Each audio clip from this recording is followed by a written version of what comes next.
How's it going, guys? My name is Zach with the Movie Castle, and today we're going to be taking a look at 8213 Gacy House. This is from 2010. It's a found footage horror film put out by the Asylum. It's directed by Anthony Frankhauser and stars James Lewis, Diana Terranova, John Karyus, and Sally Elbert. Now, the DVD that I have here is from Echo Bridge, and it pairs it up with Central State Asylum for the Insane. I haven't seen that one yet. Tell me if it's any good.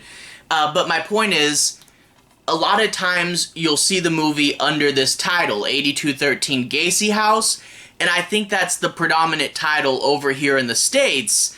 But sometimes you'll see this movie, I think in particular in England, sometimes you'll see this movie released as Paranormal Entity 2. Paranormal Entity was another found footage horror movie put out by the Asylum. No connecting tissue, though. None of the characters or themes from the first movie come over into this one, and I think it's just a marketing deal. You know, it's another found footage movie, act like it's an anthology series, just say it's Paranormal Entity 2. And I see doing it two different ways, you know, one way gets you the Paranormal Entity fans, the other way gets you a new and unique crowd of fans. So, kind of a sequel, not really, but sometimes marketed as that. So, that's why you might see this movie under a different title. Really a different movie than Paranormal Entity. Paranormal Entity was smaller, it was a family, there's something in our house, we have to document it. This is a movie about a team of ghost hunters, which some of you might start to think of, say, Grave Encounters. And I get the comparison, but they're very different movies. And the key thing is, Grave Encounters was bigger. The characters in the movie were much more characters, there were bigger characters, and the scares were bigger and more intense in Grave Encounters. It was a real crowd pleaser, and Grave Encounters is definitely remembered much more than this movie. But there is one thing with this movie, it's much more realistic, you know? The guys in this movie don't feel so much like characters, but just guys, but in turn, realistic people going about their job. The scares aren't as big and in your face. A lot of them, for most of the movie, are quite small, but in turn, it does feel realistic. And that's a thing, realistic versus cinematic. I know a lot of people might see this movie and think it's kind of boring, and I can see that. Personally, I felt it was a fun, easy watch of a movie. I didn't think it was the biggest, best thing ever, but it really did feel like a ghost hunter show you would see on TV, but because it's a movie, they can control the scares more and do a little bit more than people actually wandering around the haunted house trying to really find something. I think one of the biggest things is, at the time of recording, this movie's posted on YouTube. It's officially licensed. There are YouTube channels that officially license horror movies, so it's up there legally. But I was reading through the comments on the YouTube version of this movie, and there was a bunch of people who legitimately were wondering if this was real. So it definitely succeeds on that note, and if you guys go over there, maintain the illusion, okay? Don't rat out the movie. But yeah, I do like that this does feel realistic, and I do think that is pretty cool. But yeah, it's not a crowd pleaser. It's not gonna be for everyone.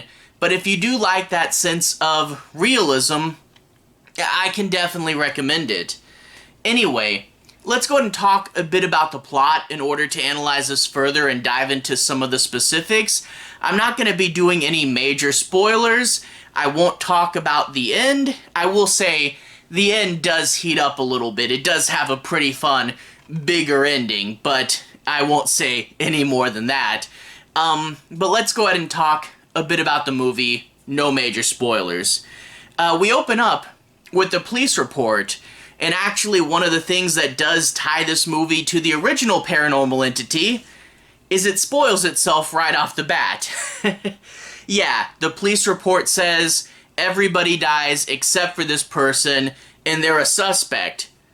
That being said, the police report comes with the footage, so they've seen all this. They should know there's ghost. I get saying missing person or person of interest, but you know, they're a suspect. Like Paranormal Entity, they say that the tapes weren't found for like 2 years after the police report. Here, the police have the tapes and still think it's this, whatever. Also in the police report, we get a few interesting notes. One, saying the footage has been edited into a narrative for presentation purposes. Small detail, I really like that though. There's another note that says it talks about Gacy and his crimes, giving you a background information in case you don't know too much about the real person. He was a real serial killer. But in this information, it says that the original Gacy house was torn down and that this house was built on the same location in 1982, which is historically accurate from what I gather. However, only the person who wrote this subtitle seemed to be cued into this information, because the characters in the movie talk like they're in the original real Gacy house, and the house itself, beautiful, beautiful set, does not look like it was built in 1982. It looks like it was built way earlier than that. Don't get me wrong, I'd rather have the nice creepy house than being historically accurate, and personally, if it was me, I would have just struck out that little detail. Say, in the universe of our movie, it was never torn down. Well, that's what I would have thought. But remember I said there's comments on that YouTube video? Oh man, all the comments. There were people that did not read the subtitle that was put in front of the movie, and they were just going, Gacy's house was torn down. It's a movie, guys. Read the text at the beginning. Whatever. Anyway, we jump into the movie proper. There's a group of ghost hunters that are investigating various buildings, and they're going to head to Gacy's house, set up some cameras, and look around.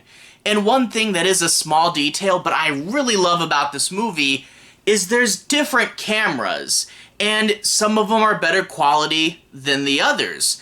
The ones that they carry around with them to look at things, those are good quality. But just the security cameras, they look a little bit like potatoes, you know? They're super low res, and I think that's important. It's more realistic, and I don't mind a grungy, low res found footage movie. I think that's probably better. So yeah, there's some shots of like a random hallway, super low quality, but I love it. Anyway, we get all our characters going into the house. We get the main guy. He's like the leader, and he's going to be trying to convince them to stick around when things get tough. His girlfriend's there. You get a couple of interns, the younger people that don't know as much. You get this spiritualist lady, and she'll be doing things like talking about Diana and Loki, you know, going a little out there sometimes, and every now and then she'll do a ritual. She actually tries to lure Gacy's spirit out with a young boy's t-shirt that she got from one of her neighbors. That's a little extreme, but maybe it'll work. But we also get, like, the old man character who's manning the computers, and he's, you know, trying to be scientific. He's the I want to believe character, but there are some times where it does become old man's cable management. Hey, can you go over there? I think there's a cord loose. Yeah, some of the movie is kind of slow. One thing I really do like is one of their cameras is a confession booth style camera, like you see on reality TV shows, so the characters can go off and talk about what they've just experienced. So something crazy happens, someone will go in the booth, oh man, I can't believe this is happening, what's going on? And that's really good, especially a shaky found footage movie or faraway wides. you get to actually see the characters' faces kind of still and get to know what they're thinking. Props to the confession booth. But anyway, the scares. I really do like the scares. They start off super slow. I think there's a weird shadow. Do you think that might be caused by the light? Hey, there's a temperature fluctuation here. What do you think about that? Or, hey, we got an EVP, just like on the ghost hunting TV shows. That's all really cool, and I do like that for most of the movie. The biggest scares are like a door opening or a picture falling off the wall. Again, playing it really low-key. I do kind of wonder, because people do want bigger, more cinematic things, I kind of wonder if you could do a ghost hunting TV show that you openly admitted was fake, but just for the sake of entertainment, and you did big, wacky, crazy stuff. Because, you know, you watch real ghost hunting TV shows, that's about the extent of their scares. Like, the biggest thing you'd see is like a shadow figure or something. So, I don't know, just something to think about. But like I said, they keep it low-key, and I mean, if it was bigger, it'd be harder to believe, but also if the ghost came in and killed someone at the 10-minute mark, they'd want to get out of there. And you can't do that. It does lead to a lot of the scares in this movie bottling up at the end.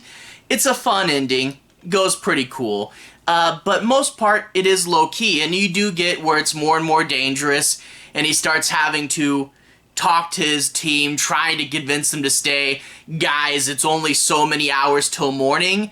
Oh, that was another thing.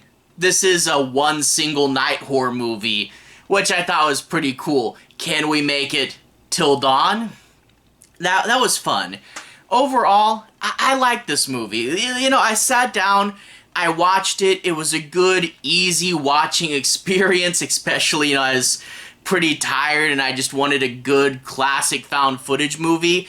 It doesn't reinvent the wheel. I don't know how memorable it would be, but it is really realistic, and if you guys like things like a ghost hunter TV show, this is right up your alley. So, not gonna be for everyone, especially if you want something bigger, louder, and more entertaining, but on the side of realism, and if you like ghost hunting TV, I can definitely recommend it. Anyway, to everyone who's watched so far, thank you for watching. To everyone who's liked and subscribed, thank you. You really are helping the channel out. I'll leave a relevant playlist on the bottom. This should be my found footage playlist where you can see me talk about the original Paranormal Entity, as well as Rec, VHS, House's October build. I'm working on filling this one out. Anyway, have a good day. I'll see you guys again very, very soon. Relevant playlist on the bottom. Have a good day now.